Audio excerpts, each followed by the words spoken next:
What is going on, guys? Today we're going to be installing a hydro in the 240. Finally, like I've needed one for so long, and we just picked one up. Let's put it in. So here's all the components that we have. We have 2 stainless steel braid lines, and we got all the fittings and adapters and everything to go from these lines to the factory hard lines that are in the car already. And then we have these 2 insulated clips so we can clamp them down so we don't get any movement from those. These fittings and everything was kind of expensive, so just know that going into installing a hydro. The fittings cost almost as much as the hydro. So I still need to figure out exactly where I want the hydro, but it's going to be between the steering wheel and the shifter, kind of forward more. So first thing we're going to do is mount the hydro, and then from there we can get ready to run the lines. So with this hydro, it has to have the master cylinder facing forward, so it pulls back.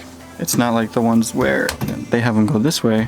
It's the opposite. So I'm thinking having it around here, but having it more inward and building off. There's 2 bolts in here for this like shifter boot thing, and we could build a bracket that goes to those 2 bolts and then have it come down and also go onto the side of the trans tunnel and bolt there so it's sturdy. The thing with that is that we have to cut sections of this like center console out, and that's the part that I'm kind of worried about, but you know, we got to do it because we're a drift car.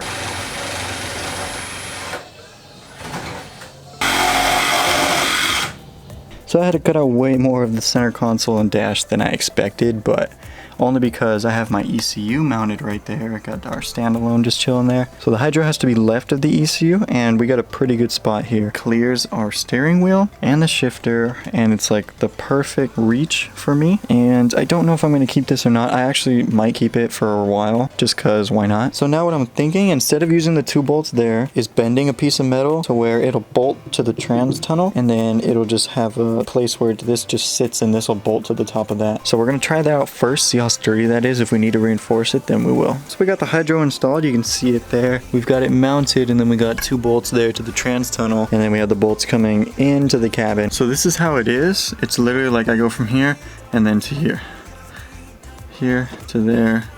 I've never like felt a hydro, so I don't know like how far it's gonna go back, but I imagine it's not going to be like that because it never looks like that. So I'm imagining it's like that.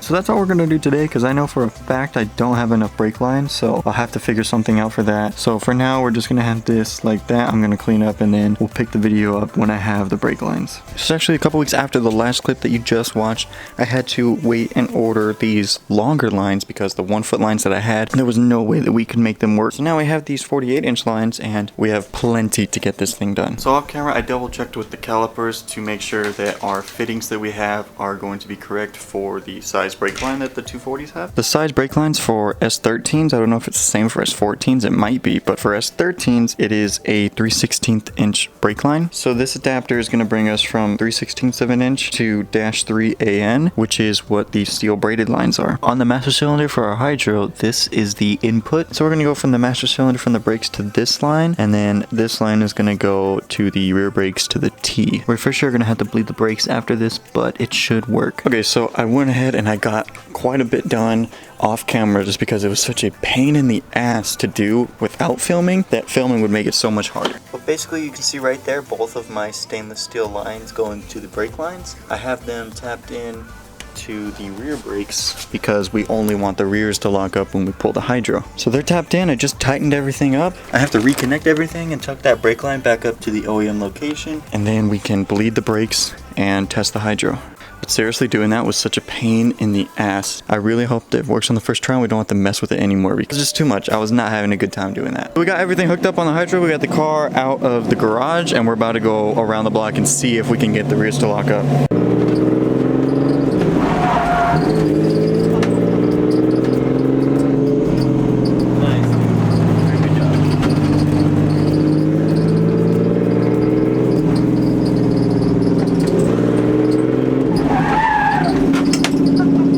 So as you guys just saw that it works. It's locking up the rear end. We're able to slide it around. I'm not trying to do anything too crazy, but it is nice to know that the hydro works. So that's going to be so much fun in the desert. One thing I noticed, and I asked around to a couple people that have inline hydros like mine, where it's not on a separate system where they have a dual caliper. Our hydro is set up as an inline hydro, so it is in the same lines as the OEM brakes. So it locks up the OEM calipers. We don't have a second brake caliper to lock up. So with that, when you press on the brake, the handle's going to move forward a little bit just because the fluid is passing through it, so it's causing it to. But it doesn't affect the rear brakes until you pull on it. You can't really pull on the hydro and press the brake pedal at the same time. It doesn't really let you, but I don't think that's a big deal. But then again, I'm not a drifter, so I don't know what the scenarios that you guys get yourselves into. So that's going to be it for this video. Thank you so much for watching. Please leave a like if you did, comment down below, and hit that subscribe button. I'll see you guys next time. Peace.